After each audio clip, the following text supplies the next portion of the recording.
सो NEET aspirants जो देने वाले हैं 2025 में ही पेपर उनके लिए चल रही है ये सीरीज, जिसके अंदर हम nomenclature, isomerism, classification, GOC, reaction mechanism almost 60 to 70% organic तो कंप्लीट कर चुके हैं। यहाँ पर मैंने सारा खेला तो रिएक्शन का 100 से ऊपर रिएक्शन का खेला, अभी अभी रिएक्शन मैकेनिज्म में खत्म किया। अब हम जब चैप्टर्स की तरफ चलते हैं तो चैप्टर्स के अंदर बच्चा आपका क्या है कि आपको केवल नेम रिएक्शंस के साथ में खेलना है, उनको याद करना है, कुछ स्पेसिफिक अलग से रिएक्शन और थोड़ी फिजिकल प्रॉपर्टीज। सिर्फ अब हमें चैप्टर्स में यही करना है, क्योंकि रिएक्शन मैकेनिज्म में मैं आपको ऑलमोस्ट सब करा चुकी हूँ। सबका मतलब क्या है, एक बार मैं आपको थोड़ा सा इसका आइडिया दे देती हूँ। जैसे अभी हम चैप्टर स्टार्ट करेंगे, यहाँ पर अगर हाइड्रोकार्बन, तो अगर हमारे पास में एल्कीन, एल्कीन, एल्काइन की अगर हम बात कर रहे हैं, और इनसे जुलती मिलती जुलती सरकार जो थी आपकी एल्काइल हैलाइड और अल्कोहल, जिसके थ्रू हमने इनको प्रिपेयर भी किया था। तो हमने मैकेनिज्म में बहुत कुछ क्या क्या कर लिया था। एल्काइल हैलाइड से अगर हमें एल्कीन बनाना है, हमने एलिमिनेशन से कर दिया था। अल्कोहल से एल्कीन बनाना है तो हमने एलिमिनेशन से कर दिया था। हमने यहाँ पर अल्कोहलिक बेस डाल के रिएक्शन को एलिमिनेशन में लेके उधर प्रिपरेशंस ऑलमोस्ट कवर कर ली थी। ऐसे ही अगर हमें एल्कीन से अल्काइल हैलाइड बनाना था या अल्कोहल बनाना था, तो हमने इनके साथ में एडिशन रिएक्शन के सारे केसेस ले लिए थे। अगर हमें एल्काइन से भी एल्कीन बनाना था तो हमने रिडक्शन ले लिया था। अगर यहाँ से भी हमने लेना था तो हमने रिडक्शन ले लिया था पैलेडियम की प्रेजेंस में, यहाँ पर हाइड्रोजन की प्रेजेंस में या निकल की प्रेजेंस में। तो हमने काफी कुछ इसकी प्रिपरेशन और केमिकल प्रॉपर्टी तो सब कुछ कंप्लीट कर रखी है। सारे एडिशन के एग्जांपल बेंजीन के अंदर सारी की सारी 50 रिएक्शन जो थी सब हम मैकेनिज्म में कंप्लीट कर चुके हैं। तो इस चैप्टर में बच्चा हम क्या नया पढ़ने वाले हैं, हमें रिवीजन में केवल क्या लेके चलना है उस पर ध्यान देंगे। चलिए हम सबसे पहले बात करते हैं यहाँ पर एल्केन की प्रिपरेशन की। जल्दी से खटाखट से हम सोचना शुरू करते हैं। एल्कीन से एल्केन कैसे बन रहा था, रिडक्शन करा रहे थे, पाई बॉन्ड तोड़ रहे थे पैलेडियम प्लेटिनम की प्रेजेंस में। एल्काइल हैलाइड हो गया, सारे कार्बोनिल कंपाउंड हो गए, एल्डिहाइड कीटोन हो गया। एक रामबाण बताया था आपको, रेड फास्फोरस और एचआई की प्रेजेंस के अंदर रिएक्शन करा दो तो आपका एल्केन बन जाता है। एल्काइल हैलाइड से अगर कोई रिड्यूसिंग एजेंट ले लेते हैं तो आपका एल्केन बन जाता है। सब कुछ ही आपका पड़ा हुआ है। क्या आया प्रिपरेशन में फिर नया नया आया बच्चा यहाँ पर वुड्स रिएक्शन। जो पहली आपकी नेम रिएक्शन नहीं आ जाती है चैप्टर में, दैट इज वुड्स रिएक्शन। ये सब पढ़ा हुआ आपका प्रिपरेशन वाला पार्ट है। हमने निकल की प्रेजेंस में बोला था सेबिटियर सैंडर्स रिएक्शन बोलते हैं, स्पेसिफिक नेम रिएक्शन। रिडक्शन वाले पार्ट में हम इसे कर चुके हैं। विड्थ रिडक्शन हम पूरा पढ़ चुके हैं, वहां पर रिडक्शन हम एल्काइल हैलाइड का जनरल केस में पढ़ चुके हैं। हमारे पास में जो नई रिएक्शन आती है वो आती है यहाँ पर वुड्स रिएक्शन। वुड्स रिएक्शन में हम क्या कराते हैं, एल्काइल हैलाइड के 2 मोल्स लेके चलेंगे सोडियम की प्रेजेंस में। फ्री रेडिकल रिएक्शन होगी आपकी, NaX को निकालते हैं। यहाँ पर हमारे पास में NaX जो होगा वो निकल जाएगा, और नंबर ऑफ कार्बन एटम जो होंगे वो आपके क्या होंगे, प्रोडक्ट साइड में जनरली डबल हो जाएंगे। अगर सेम टाइप के रिएक्टेंट कंबाइन हो रहे हैं जनरली तो नंबर ऑफ रिएक्टेंट आपके डबल हो जाएंगे। This reaction is known as Wurtz reaction. ये आपको पहली नेम रिएक्शन है जो एल्केन के अंदर यहाँ पर याद रखनी है, जो हमने मैकेनिज्म के अंदर टच भी नहीं की थी। उसके बाद में अगर हम बात करते हैं फ्रैंकलिन रिएक्शन की, अगर सोडियम की जगह इसी की जगह अगर जिंक आ जाता है तो इसी रिएक्शन का नाम आपका दे दिया गया फ्रैंकलिन रिएक्शन। तो ये दोनों एक नई नेम रिएक्शंस आती है आपकी, वुड्स रिएक्शन और यहाँ पर फ्रैंकलिन रिएक्शन। दूसरा हमारे पास एक स्पेसिफिक जो एल्केन की प्रिपरेशन है, दैट इज कोरे हाउस सिंथेसिस। कोरे हाउस सिंथेसिस लिथियम और CuI की प्रेजेंस में हम करवा रहे हैं। सॉल्ट बनता है यहाँ पर LiCuL का, दोबारा एल्काइल हैलाइड के साथ में रिएक्शन कराते हैं, LiCuCl पूरा का पूरा निकल जाएगा और एल्केन की प्रिपरेशन होगी। जितने कार्बन एटम हमारे पास में यहाँ रिएक्टेंट में प्रेजेंट होंगे उससे double number of carbon atom के प्रोडक्ट में हमारे पास में यहाँ पर मिल जाते हैं। 3 नई रिएक्शन हमने एल्केन में प्रिपरेशन में पढ़ी, वुड्स रिएक्शन, फ्रैंकलिन रिएक्शन और कोरे हाउस सिंथेसिस। इसके अलावा प्रिपरेशन में लगभग सब कुछ हम पढ़ चुके थे। एक पहाड़ जैसी रिएक्शंस जो आपके सामने आती हुई है, अल्कोहल की, रेड फास्फोरस के साथ में, फिर अल्काइल हैलाइड की, फिर एसिड की, सब हमने एक ट्रिक से पढ़ी थी वहां पर कि आप इन सब का रेड फास्फोरस की प्रेजेंस में रिएक्शन करा दो। दूसरा हमारे पास आता है यहाँ कार्बोक्सिलिक एसिड की सॉल्ट का दो नई रिएक्शन, डी कार्बोक्सिलेशन और दूसरी नई रिएक्शन हमारे पास में कॉल्बे इलेक्ट्रोलाइसिस। ये दोनों आगे तक खेलने वाली है, आपकी कार्बोक्सिलिक एसिड तक चलने वाली कहानी है ये आपकी।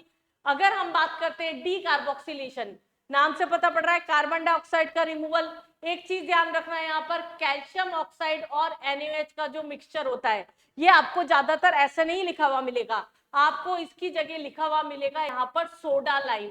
जब सोडा लाइम की प्रेजेंस के अंदर आपकी रिएक्शन करवा रहे हैं सॉल्ट ऑफ कार्बोक्सिलिक एसिड की, तो पूरा पूरा सॉल्ट निकल जाएगा आपका, Na2CO3 यहाँ से लिबरेट हो जाएगा, Na2CO3 पूरा का पूरा लिबरेट हो जाएगा। जितने नंबर ऑफ कार्बन रिएक्टेंट के अंदर प्रेजेंट थे उससे एक less number of carbon atom का आपको प्रोडक्ट मिलेगा। तो यहाँ जो नंबर ऑफ कार्बन एटम होंगे वो क्या होंगे आपके, कम हो जाएंगे।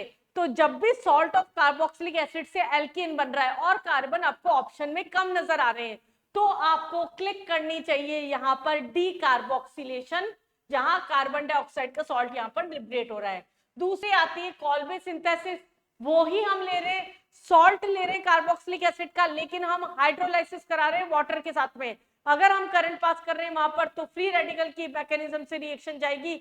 यहाँ पर सॉल्ट ले रहे हैं, RR कंबाइन होता है, इसके 2 मोल्स, CO2 यहाँ से कंबाइन होते हैं, NaOH वाटर के साथ निकल जाता है, इस तरीके से कंबाइन होता है। इसमें बच्चा ये भी ध्यान रखना है कि एनोड और कैथोड पर हमारे पास में क्या आ रहा है, R ग्रुप जो है हमारे पास में कंबाइन होके, और CO2 जो है ये आपका एनोड पर आ रहा है, और NaOH और हाइड्रोजन गैस जो हो रही है वो कैथोड पर लिबरेट हो रही है। इस तरह का भी मिक्स मैच करके कोई क्वेश्चन आपका यहाँ से पूछा जा सकता है। 5 नई name reaction, Wurtz reaction, Franklin reaction, D carboxylation और कोरेहाउस सिंथेसिस और आपकी कॉल्बे सिंथेसिस, ये सब हमारी नेम रिएक्शंस हैं जो कि हम स्पेसिफिकली यहाँ पर एल्केन में पढ़ रहे हैं। जब हम चैप्टर्स की बारी लेते हैं तो हमें ज्यादा कॉन्सेंट्रेट केवल नेम रिएक्शंस के ऊपर करना होता है। आगे अगर हम बात करते हैं यहाँ पर रिडक्शन की, ये पूरा का पूरा पेज हम छाप चुके हैं पहले भी। सिंपल एक ट्रिक, रेड फॉस्फोर और HI देखो किसी भी ऑर्गेनिक कंपाउंड के साथ तो उसे सीधा एल्केन में कन्वर्ट कर दो, ये सारी रिएक्शन आपकी एक साथ में कंप्लीट हो जाती है। फिर नेक्स्ट अगर हम बात करते हैं यहाँ पर इसकी फिजिकल प्रॉपर्टीज, अब चैप्टर्स में हमें क्या किस सीक्वेंस में चल रहा है, सबसे पहले कोई भी कंपाउंड जो हम पढ़ने वाले हैं उसकी प्रिपरेशन कैसी है, फिर उससे किस तरह की केमिकल या फिजिकल प्रॉपर्टी बन रही है। तो फिजिकल प्रॉपर्टीज के अंदर हम बात करते हैं उसकी मेल्टिंग पॉइंट, बॉइलिंग पॉइंट की जनरली, या उसकी सॉल्युबिलिटी की, या उसकी रिएक्टिविटी की, या किस नेचर में वो एग्जिस्ट कर रहा है। एल्केन एल्कीन में हम थोड़ा सा नेचर पे भी बात करते हैं कि C1 और C4 तक कार्बन जो होते हैं वो गैसेस स्टेट में प्रेजेंट होते हैं, अप टू 17 जो होते हैं आपके वो क्या होते हैं, आपके लिक्विड स्टेट में प्रेजेंट होते हैं, जिसमें नियोपेंटेन आपका एक्सेप्शन है, गैस की फॉर्म में प्रेजेंट होता है, और C18 के बाद में जितने भी होंगे वो आपके क्या है यहाँ पर सॉलिड की फॉर्म में प्रेजेंट होंगे। अब ये किसके बेसिस पर, melting point, boiling point. Organic का एक जनरल कॉन्सेप्ट चलता है, जैसे जैसे मोलर मास बढ़ता जाता है मेल्टिंग पॉइंट, बॉइलिंग पॉइंट आपका बढ़ता जाएगा, और ब्रांचिंग बढ़ती जाएगी तो मेल्टिंग पॉइंट, बॉइलिंग पॉइंट कम होता जाएगा। अब अगर एक जैसे ऑर्गेनिक कंपाउंड है तो इसी कॉन्सेप्ट के बेसिस पर काम हो जाता है, लेकिन अगर अलग अलग ऑर्गेनिक कंपाउंड है, जैसे एक आपको कार्बोक्सिलिक एसिड दे दिया, आपको एक उठा के अल्कोहल दे दिया, एक आपको अमाइन दे दिया, तब हमें बाकी सारे फैक्टर्स भी लगाने पड़ेंगे जो हम आगे अल्कोहल में डील करेंगे कि एसिड में डाइमराइजेशन हो जाता है। आप लोगों ने हाइड्रोजन बॉन्डिंग में भी पढ़ लिया होगा, वो वैसे तो मैं इनऑर्गेनिक करा चुकी हूँ, मैंने हाइड्रोजन बॉन्डिंग के एप्लीकेशंस के अंदर यहाँ इस चीज को बता रखा है। तो ये सीधे सीधे कॉन्सेप्ट हम यहाँ पर इसके इस तरीके से यूज कर सकते हैं। जिन्होंने बच्चों ने अभी भी चैनल को सब्सक्राइब नहीं किया, इनऑर्गेनिक के सारे वन शॉट्स ऑलरेडी जा चुके हैं, आप फटाफट से चैनल को सब्सक्राइब कर लीजिए जिससे आने वाली कोई भी नीट से रिलेटेड आप चीज न चुके, क्योंकि मैं सब कुछ लेके आने वाली हूँ यहाँ पर महा मैराथन तक, लास्ट में इंपॉर्टेंट क्वेश्चंस तक मैं सब कुछ आपको डिलीवर करने वाली हूँ, तो आप लगे रहिए मेरे साथ में। चलिए हम बात कर रहे हैं मेल्टिंग पॉइंट की, जैसे जैसे कार्बन बढ़ रहे हैं वैसे वैसे क्या होता है हमारे पास बॉइलिंग पॉइंट बढ़ रहा है, लेकिन अगर मेल्टिंग पॉइंट की बात कर रहे हैं जनरल कॉन्सेप्ट वही चलता है, बस एल्केन के केस में डिफरेंस आता है। यहाँ पर जो इवन नंबर ऑफ कार्बन होते हैं उसका अपने से नेक्स्ट जो odd number of carbon atom के एल्केन होते हैं उससे कंपैरेटिवली मोर मेल्टिंग पॉइंट होता है, क्योंकि वो सिमेट्री मेंटेन रखते हैं यहाँ पर, उसकी वजह से यहाँ ये वेरिएशन आता है। फॉर एग्जाम्पल अगर मैं बात कर रही हूँ, अगर C4 है यहाँ पर C5 पे C6 है तो C4 का C5 से ज्यादा हो जाएगा, ऐसे C6 का C7 से ज्यादा हो जाएगा। तो ये हमें थोड़ा सा वेरिएशन वाला पॉइंट है मेल्टिंग पॉइंट का, वो याद होना चाहिए। एक क्वेश्चन आपका आया हुआ भी है इससे रिलेटेड। अब नेक्स्ट अगर हम बात करते हैं एल्केन की फिजिकल प्रॉपर्टीज के बाद में केमिकल प्रॉपर्टीज की, मतलब एल्केन से क्या क्या बनाया जा सकता है, तो हमने मैकेनिज्म के अंदर एक रिएक्शन प्रॉपरली पढ़ चुकी है इसकी, FSR free radical substitution reaction, जहां हमने हैलोजिनेशन, सल्फोनेशन, नाइट्रेशन, वो सारे केसेस वहां पर डील कर लिए थे। हैलोजिनेशन एल्कीन जो होता है, हैलोजन की प्रेजेंस में एच हट के वहां पर क्या हो रहा है, आपका एक्स ग्रुप अटैक कर रहा है। हैलोजिनेशन हम कर चुके हैं, यहाँ पर नाइट्रेशन हम कर चुके हैं, सल्फोनेशन हम कर चुके हैं। तो आपने अगर मैकेनिज्म वाला पोर्शन अच्छे से किया है ना, तो चैप्टर्स तो आपके लिए कुछ भी नहीं है नेम रिएक्शंस के अलावा। बहुत जल्दी ऑर्गेनिक खिंच जाती है अगर आपने बहुत अच्छे से इसको किया है। तो ये एक नया पोर्शन आपका वापस आ जाता है, ऑक्सीडेशन वाला पार्ट।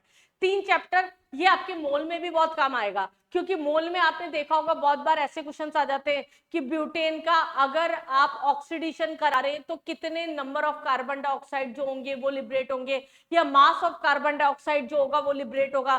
तो मोल में जो इस तरह के क्वेश्चंस आते हैं ना, उसमें आपको सबसे ज्यादा बैलेंसिंग की दिक्कत आती है ऑक्सीजन की, क्योंकि वहां इतनी आसानी से ऑक्सीजन बैलेंस नहीं होते। और अगर आपने ऑर्गेनिक में कंप्लीट कंबंशन का ये फॉर्मूला याद रख रखा है ना, तो उससे आप उधर की बैलेंसिंग बहुत अच्छे से करके मोल के क्वेश्चन को बहुत आराम से कर सकते हैं। इस बार नीट का लेवल केमिस्ट्री का थोड़ा सा अच्छा हो सकता है। अभी जो मेंस के पेपर है उसमें भी मॉडरेट लेवल के आपके पेपर्स जा रहे हैं केमिस्ट्री के, तो आप ये मान के चलिए कुछ क्वेश्चंस आपके ऑर्गेनिक की फिजिकल केमिस्ट्री के साथ में मिक्स मैच भी आ सकते हैं। जैसे मैं अगर इसी पैटर्न की बात करूं तो यहां से भी मिक्सिंग हो सकती है आपकी।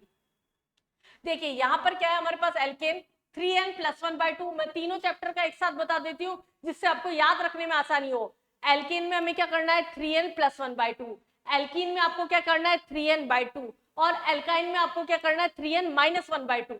तो इस तरीके से अगर आप याद रखेंगे तो आपको आने वाले 2 और पोर्शन के अंदर इस चीज को रट्टा नहीं मारना पड़ेगा ज्यादा, तो आपको याद रह जाएगा। जितने नंबर ऑफ कार्बन एटम यहाँ प्रेजेंट है उतने ही नंबर ऑफ कार्बन एटम के आपके कार्बन डाइऑक्साइड लिबरेट होंगे। हाइड्रोजन आपके जितने यहाँ पर +2 में होता है तो 3n+1 रहेंगे। तो ये तो हुआ कंप्लीट कंबंशन जहां CO2 और H2 आपका लिबरेट होता है। लेकिन अगर हम कैटालाइटिक ऑक्सीडेशन की बात करें जो स्पेसिफिक होता है, तो ऑक्सीडेशन हमने ऑक्सीडेशन में ऑक्सीडाइजिंग एजेंट पढ़ रखे हैं। अगर हम कैटालाइटिक ऑक्सीडेशन की बात करते हैं तो लाइक कॉपर ट्यूब की प्रेजेंस में वो अल्कोहल में कन्वर्ट हो जाएगा। मोलिब्डेनम ऑक्साइड है, थोड़ा अच्छा ऑक्सीडाइजिंग एजेंट लेंगे तो वो एल्डिहाइड कीटोन तक पहुंच जाएगा। और अच्छा अगर हम ऑक्सीडाइजिंग एजेंट लेंगे जैसे एनहाइड्राइड वगैरह ले लिया तो वो एसिड तक कन्वर्ट हो जाएगा। तो ये स्पेसिफिक हमारे पास में यहाँ पर इसकी कुछ रिएक्शन से। नई रिएक्शन वापस पायरोलाइसिस और क्रैकिंग। क्रैकिंग तो नाम से ही पता पड़ जाएगा, पायरोलाइसिस पढ़े ना पढ़े। किसी भी बड़े हाइड्रोकार्बन को क्रोमियम ऑक्साइड और एल्युमिनियम ऑक्साइड की प्रेजेंस के अंदर स्मॉलर हाइड्रोकार्बन में ब्रेक करने का जो प्रोसेस होता है उसे हम क्या बोलते हैं, पायरोलाइसिस बोल रहे हैं या फिर क्रैकिंग बोल रहे हैं। जैसे अगर C3H8 है तो ये C2H4 और CH4 में टूट गया, तो ये एल्कीन भी हो सकता है आपका, एल्काइन भी हो सकता है और खुद एल्केन भी हो सकता है। तो कितने नंबर ऑफ पॉसिबल यहाँ पर स्ट्रक्चर्स बन सकते हैं वो हम किसी भी कॉम्बिनेशन में बना सकते हैं। नेक्स्ट रिएक्शन हमारे पास में आती है इसकी आइसोमराइजेशन। आइसोमराइजेशन के अंदर आपको रिएजेंट याद रखना है मेन, तो जहां पर भी देखो AlCl3 200 डिग्री सेल्सियस के साथ में HCl के साथ में, मतलब आपको आइसोमराइजेशन करना है। अब अगर एल्केन की बात हो रही है तो चेन के अलावा तो कुछ और हो नहीं सकता। फॉर एग्जाम्पल अगर हमारे पास में ब्यूटेन है तो ज्यादा से ज्यादा वो क्या बना लेगा, आइसोब्यूटेन बना लेगा, कार्बन की पोजीशन को वो चेंज कर देगा। अगर हमने जैसे यहाँ पर एन ब्यूटेन लिया तो ये ज्यादा से ज्यादा क्या है, कार्बन की पोजीशन चेंज करके एन ब्यूटेन बना सकता है। तो नंबर ऑफ हमारे पास में कार्बन की पोजीशन में चेंज होने का प्रोसेस जो हो गया वो चेन आइसोमर्स हो गया, और AlCl3 और HCl की प्रेजेंस में ये आपका होता है। एल्केन के अंदर काफी कुछ नई रिएक्शन आती है, एल्कीन और एल्काइन में बहुत ही कम है जो कि आपको नया देखने को मिलेगा। सबसे ज्यादा नई रिएक्शन ऑर्गेनिक में जैसे जैसे आप और आगे बढ़ते जाएंगे ना, तो ये नई रिएक्शनों का जो सिलसिला है ना वो अपने आप कम होता जाएगा। कैसे, जैसे हमने अभी वुड्स रिएक्शन पढ़ ली, वुड्स रिएक्शन एल्काइल हैलाइड को एल्केन में कन्वर्ट करवानी थी। अब जब हम हेलो एल्केन और हेलो एरीन पे पहुंचेंगे आपकी वुड्स रिएक्शन दोबारा उसी की केमिकल प्रॉपर्टी में आ जाएगी, लेकिन हमने पढ़ तो रखी है, हमें तो याद है, तो हम उसे स्किप करते हुए उधर चल सकते हैं। तो ये हमारे पास में क्या हुआ, एल्केन, और इसी में एक रिएक्शन और आती है आपकी एरोमेटाइजेशन। एरोमेटाइजेशन के अंदर क्या है, क्रोमियम ऑक्साइड या Al2O3 की प्रेजेंस में 600 डिग्री सेल्सियस पर डिहाइड्रेशन हो रहा है, यहाँ पर हाइड्रोजनेशन हो रहा है, हाइड्रोजन हर कार्बन के इधर से लिबरेट करते जा रहे हैं, तो डबल बॉन्ड आ रहा है आपका, ये बेंजीन में कन्वर्ट हो रहा है। अब ये बेंजीन की पहली प्रिपरेशन हमने यहाँ पर कर ली। जब हम बेंजीन शुरू करेंगे तो हमें सबसे पहले याद होना चाहिए कि 6 कार्बन कम से कम एल्केन में होने चाहिए। अगर वो क्रोमियम या एल्युमिनियम ऑक्साइड की प्रेजेंस में रिएक्शन करवा रहा है तो उस कंडीशन में वो क्या है, आपका बेंजीन के अंदर कन्वर्ट हो जाता है। अगर कार्बन 6 से ज्यादा है, ध्यान से समझिएगा, अगर कार्बन 6 से ज्यादा है तो ऐसा नहीं है कि हम रिंग को बढ़ाते जाते हैं, एरोमेटिक रिंग तो आपकी फिक्स है कि ये बेंजीन तो रहेगा ही रहेगा, आपका ये बेंजीन तो रहेगा ही रहेगा। जो कार्बन एक्स्ट्रा उसे हम साइड में निकालते जाएं वो सब्स्टिट्यूएंट्स बनते जाते हैं बेंजीन पर। जैसे अगर आपके पास में एन हेप्टेन है तो उससे आपका क्या बन जाएगा, यहाँ पर टॉलीन बन जाएगा। तो ये हमारे पास में क्या था, एल्केन था। एल्केन के अंदर अब आपको और रिवाइज करने के लिए, जैसे आपने रिएक्शन देखी यहाँ पर, अगर आप वीडियो देख रहे हैं आपको पॉज कर देना है 2 मिनट के लिए, पॉज करके क्या है, एक पेज निकाल लेना है। मैकेनिज्म के बाद में हमने इतनी सारी पहाड़ जैसी रिएक्शन में दोबारा नया क्या क्या पढ़ा, वुड्स पढ़ी, कॉल्वे पढ़ी, डीकार्बोक्सिलेशन पढ़ी, उसके अलावा आपने पढ़ा यहाँ पर पायरोलाइसिस जो कि रिपीटेड रिएक्शन है, यहाँ पर क्रैकिंग। ऐसे करके आपको एक पेज पे ये लिख देनी है कि हाँ भाई हमने एल्केन में नया पढ़ा था, इसके अलावा हमें रिवाइज के नाम पे कुछ भी नहीं करना है। तो ऐसे आप ऑर्गेनिक करते जाएंगे ना, एक तो फ्लो चार्ट बना के और ऐसे समेट के, तो बहुत आसानी से आपकी ऑर्गेनिक होती चली जाएगी।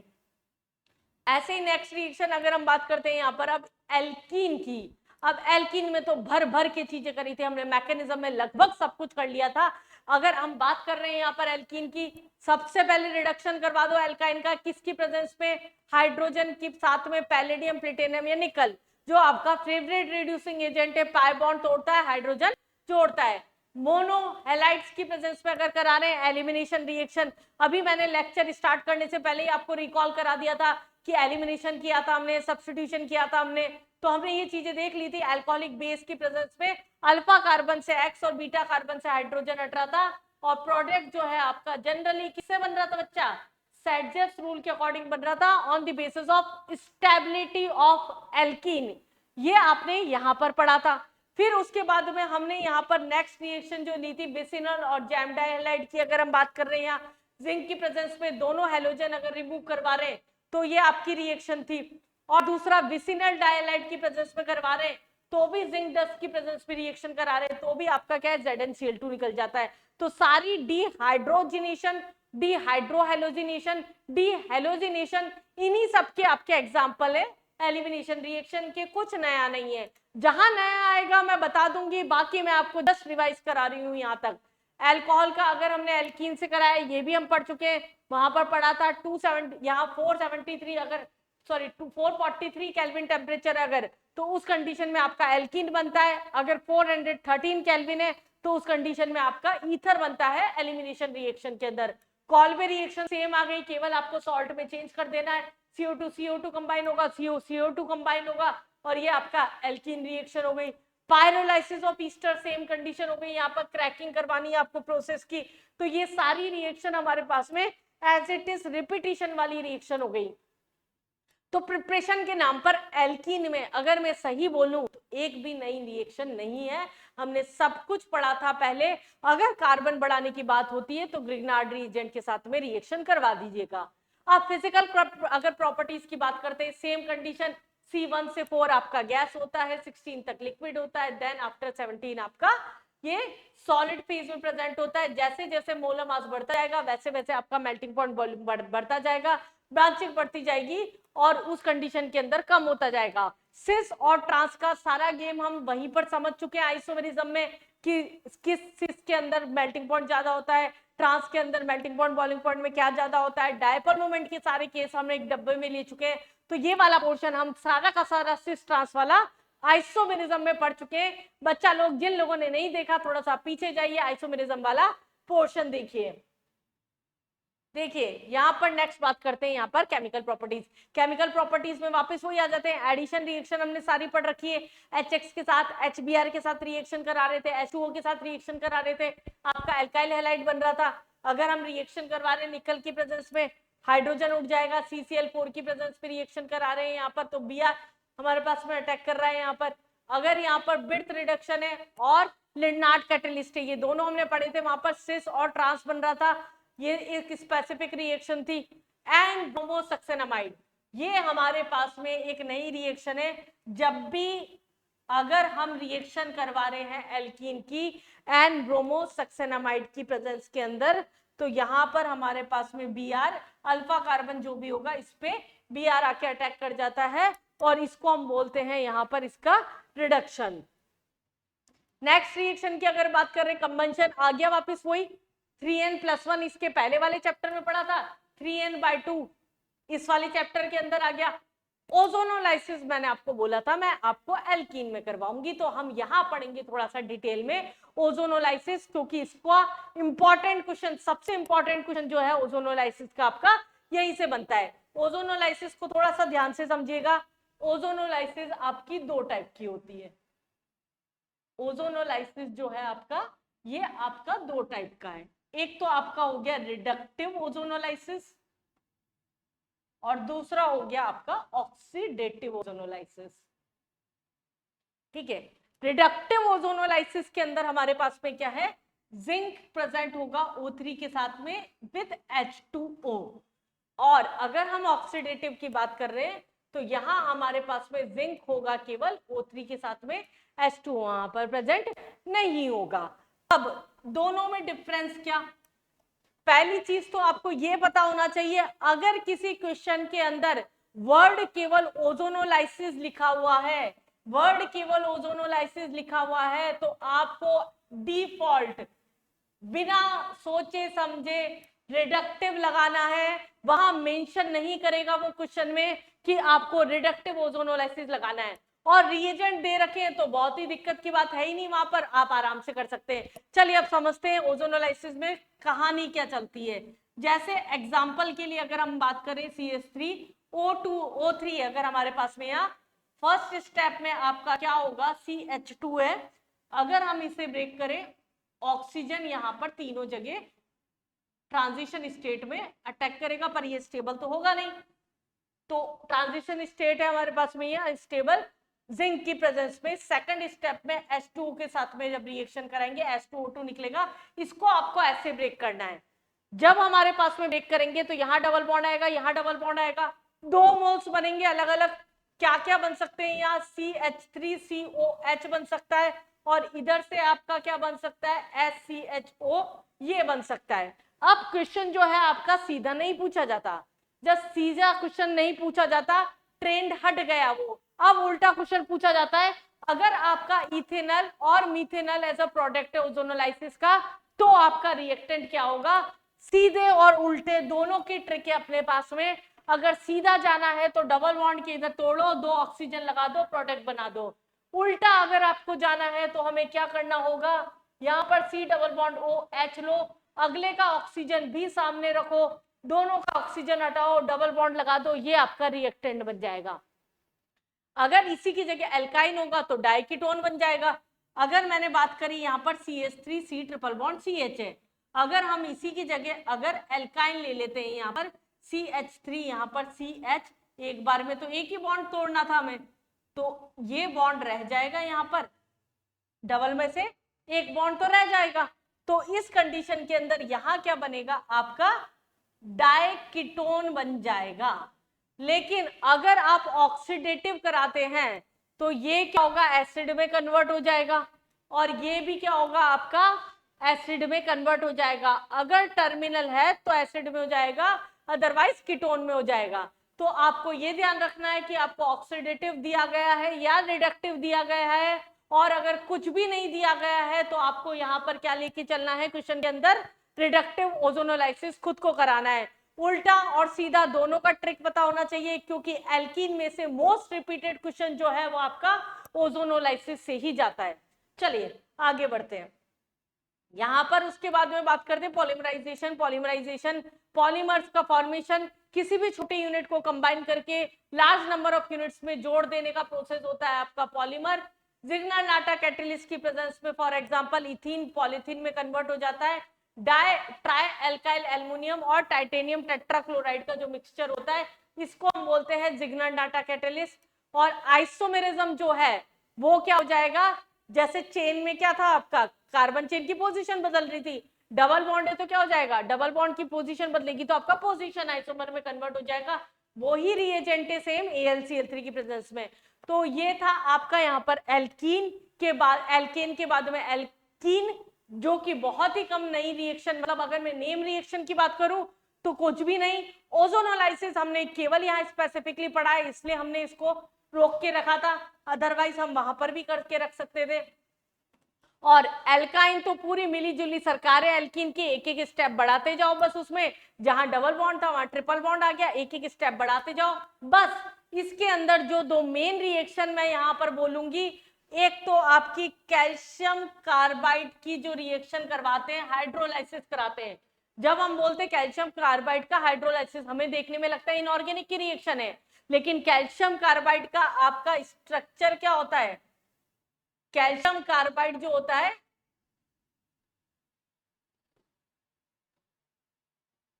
कैल्शियम कार्बाइड जो होता है आपके यहाँ पर ट्रिपल बॉन्ड प्रेजेंट होता है। अब जब इसका हाइड्रोलाइसिस करवाएंगे आप तो ये क्या है, कैल्शियम हाइड्रोक्साइड लिबरेट कर देगा और यहाँ पर CH ट्रिपल बॉन्ड CH आ जाएगा। ये हमारे पास में एल्काइन का फॉर्मेशन, ये आपकी एक इंपॉर्टेंट रिएक्शन है यहाँ से।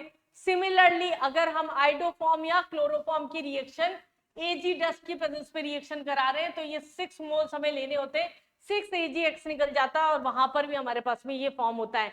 बाकी सारी रिएक्शन हम पढ़ चुके हैं, डिहाइड्रोहेलोजिनेशन, हेलोजिनेशन या क्लोरीनेशन, कॉल्बे इलेक्ट्रोलाइसिस सब पढ़ चुके हैं, ये सेम रिपीटिशन है बाकी सारा का सारा। तो दो नई रिएक्शन जो हमें एल्काइन में याद रखनी है वो क्या करनी है, यहाँ पर क्लोरोफॉर्म या आइडोफॉर्म की सिल्वर डस्ट की प्रेजेंस में अगर रिएक्शन करा रहे हैं तो आपका एल्काइन बन रहा है, या कैल्शियम कार्बाइड की अगर हाइड्रोलाइसिस करा रहे हैं तो आपका यहाँ पर क्या बन रहा है, एल्काइन बन रहा है। नेक्स्ट रिएक्शन की अगर हम बात करते हैं, यहाँ पर एल्काइन जो है सोडियम एजाइड की प्रेजेंस में सॉल्ट फॉर्म कर लेता है, ये इसका टेस्ट होता है। ये हाईली एसिडिक होते हैं नेचर के अंदर। ऐसे ही अगर ये किसी भी कोऑर्डिनेशन कंपाउंड की like cupric salt, silver salt, इनके साथ में रिएक्शन कराते हैं तो ये डायरेक्ट कॉपर एसिटलाइट बना लेते हैं, रेड प्रेसिपिटेट व्हाइट प्रेसिपिटेट बना लेता है ये यहाँ पर। तो ये स्पेसिफिक टेस्ट होते हैं एल्काइन से जिससे हम एल्काइंस को रिकॉग्नाइज कर सकते हैं, टेस्ट बेस्ड क्वेश्चंस में आपके यूज हो सकता है यहाँ पर। कैल्शियम, अगर हम वहां पर केमिकल प्रॉपर्टी की बात करते हैं तो इसमें ये फर्स्ट वाली रिएक्शन फिर मैं इंपॉर्टेंट बोलूंगी यहाँ पर, इसको मैं कुछ थोड़ा सा बना के बता देती हूँ। 3 मोल आपके यहाँ पर CH के लेने होते हैं, 3 मोल हम अगर CH के ले रहे हैं, बॉन्ड टूटेगा, ये जुड़ता जाएगा, यहाँ से बॉन्ड, यहाँ से बॉन्ड, यहाँ से बॉन्ड टूटा और ये आपका बेंजीन में कन्वर्ट हो गया of red hot tube of iron. तो बेंजीन की एक इंपॉर्टेंट प्रिपरेशन है, बाकी सब ज्यादातर रिएक्शन है थायोफिन की, ये सब NH3 के साथ में रिएक्शन करा रहे हैं तो नाइट्रोजन आ जाएगा वहां पर। अगर हम यहाँ पर रिएक्शन करवा रहे हैं सल्फर के साथ में तो आपका थायोफिन बन जाएगा।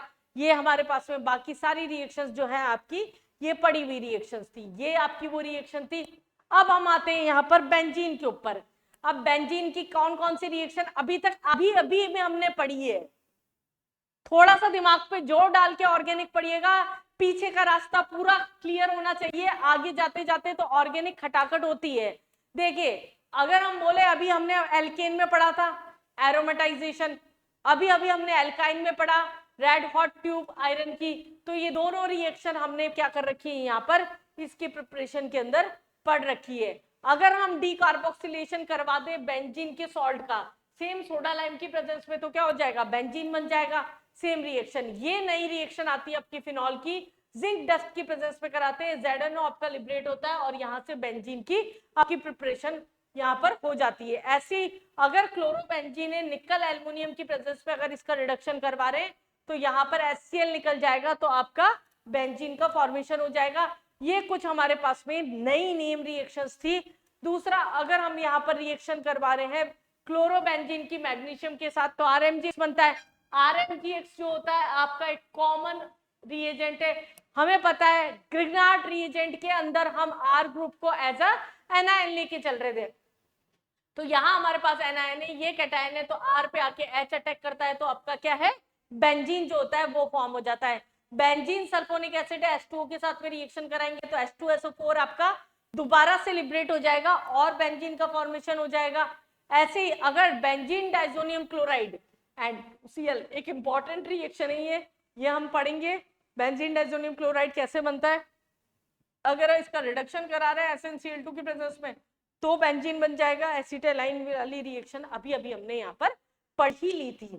बाकी अगर हम इसकी केमिकल प्रॉपर्टीज पे आते हैं, हम बात करें अगर इसकी केमिकल प्रॉपर्टीज पे, तो आपको याद होगा 50 से 60 रिएक्शन मैंने रिएक्शन मैकेनिज्म में ESR में कराई थी, एडिशन रिएक्शन में, सब्स्टिट्यूशन के अंदर हमने करा था, नाइट्रेशन, सल्फोनेशन, हेलोजिनेशन, रिडलक्राफ्ट एल्काइलेशन और एसाइलेशन, सब कुछ अभी अभी हम कर चुके हैं रिएक्शन मैकेनिज्म के अंदर।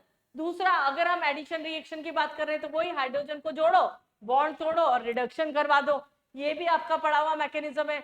ओजोनोलाइसिस अभी अभी मैंने तरीका बताया था। अब बेंजीन है तो मैडम इसको कैसे अलग करें, यहाँ थोड़ा सा टिपिकल दिख रहा है, ऐसे तोड़ दो यहाँ पर और ऐसे तोड़ दो, तो यहाँ डबल बॉन्ड ओ लगा दो, यहाँ डबल बॉन्ड ओ लगा दो, इस तरह से 3 मोल बना दो, तो आपको एज अ प्रोडक्ट यहाँ पर HCHO इस तरीके से प्रोडक्ट मिल जाएगा।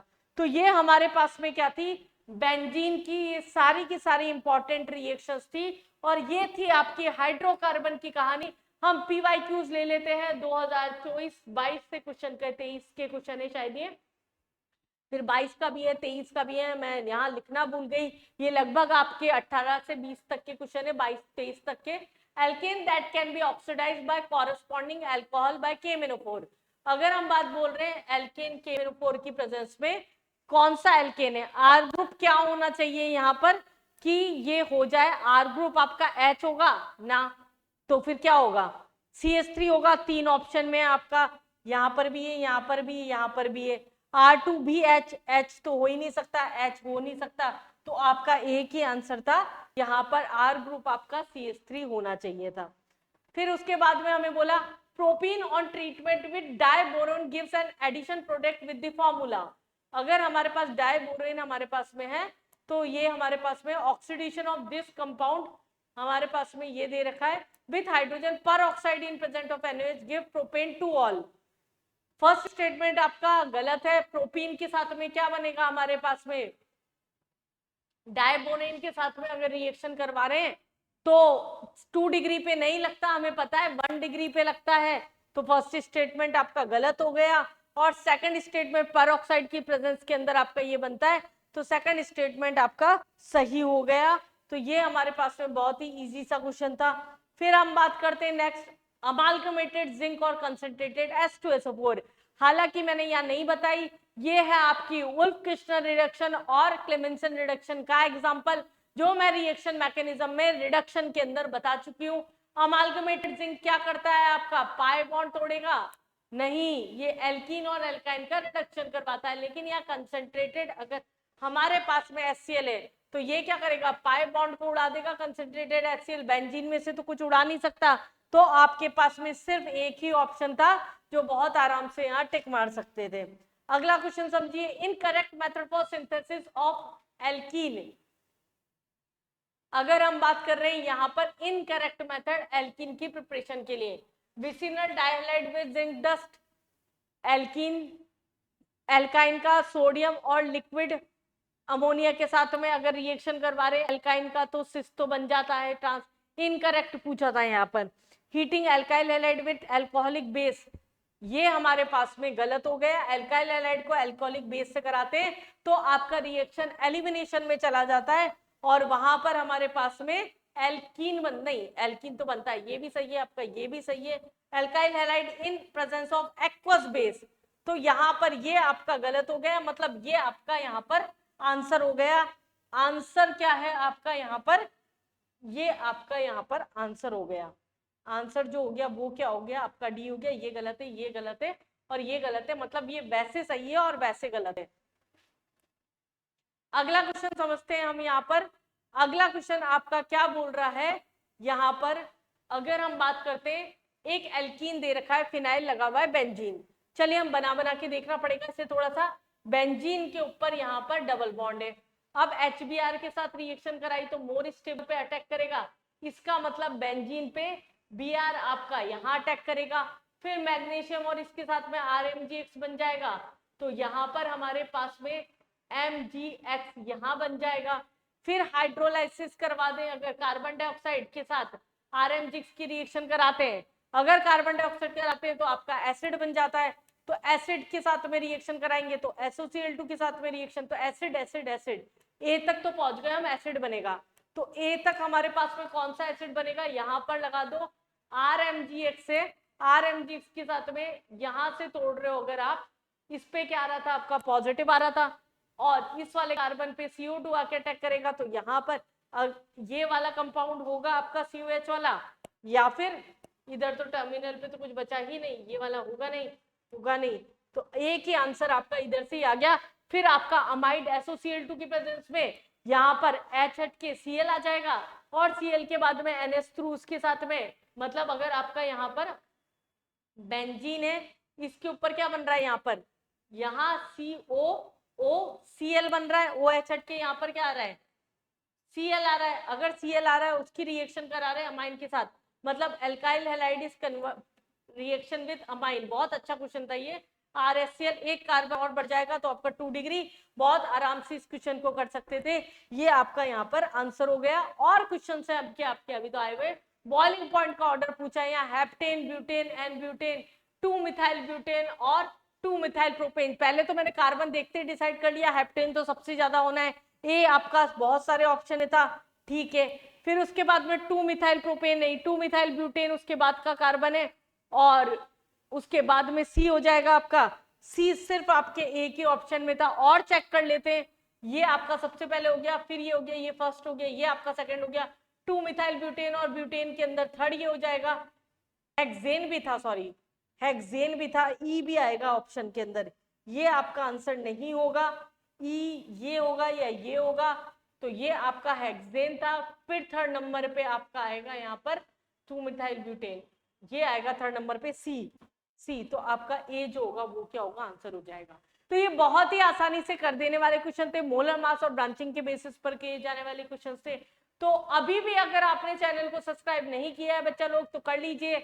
मैं आपके लिए केमिस्ट्री में पूरा इनऑर्गेनिक अभी तक कंप्लीट करा चुकी हूँ।